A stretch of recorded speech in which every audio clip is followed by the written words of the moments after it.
Welcome back. Episode 39 of the Quiet Man series. The real theme for this chapter is one person can change the world. The subtext is mastery.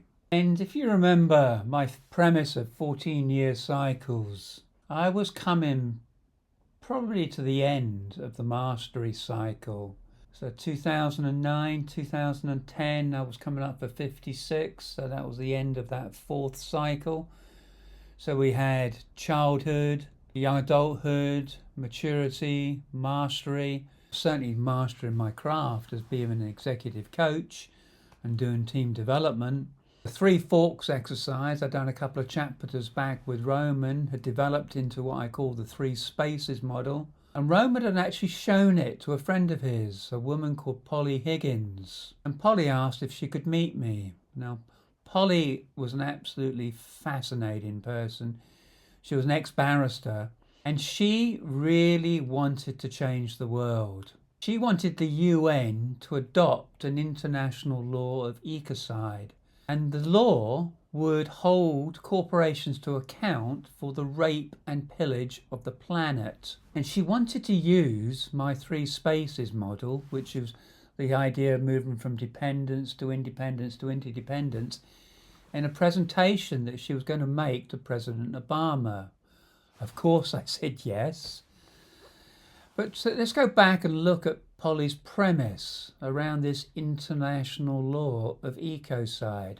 Her arguments ran that there were 300 corporations in the world today that could be seen to be raping and pillaging the planet. And she compared it to the argument for abolishing slavery. When the idea of abolishing slavery came up in the 1700s, the 1800s, when William Wilberforce really came into his strength, went back to the lobby that was lobbying the powers that be in parliaments, whether in the US or the UK or in Europe, lobby against abolishing slavery. There were 300 corporations that essentially had a vested interest in keeping slavery as it was. And all you had to do was get those 300 corporations to pivot once slavery was abolished. And she says the same today with ecocide. 300 corporations, get them to pivot into something different if there is the political will to make it happen. Now, the process of abolishing slavery was a long and laborious process. And I was intrigued to find out that in 1746, a Quaker by the name of John Woolman started walking from Quaker settlement to Quaker settlement in North America, convincing Quakers to give up their slaves. It was a one-man crusade. He walked from community to community, slowly but surely convincing the Quakers to give up their slaves. That eventually turned into a movement within the US society that they too wanted to get rid of the slaves. Now, John Woolman came over into the UK in 1772 and convinced the British Quakers to accept that slavery should be abolished and to start the process of getting the law to change. The Quakers in turn influenced William Wilberforce, and finally in 1833 William Wilberforce was able to get the UK government to abolish slavery.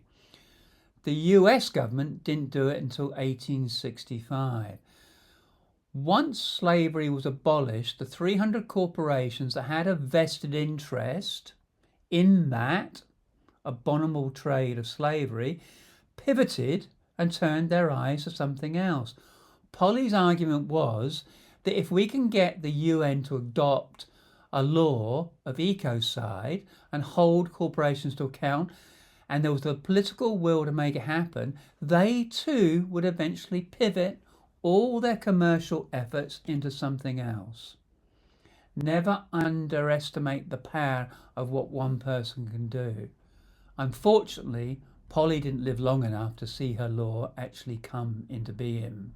So, the theme for this episode is Never underestimate what a single human being can do. Polly was one of those people. Those people are still amidst us today. How can one person change the world? I'm going to leave it there.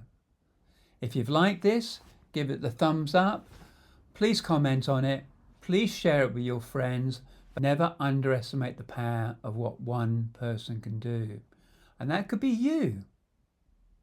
Thank you.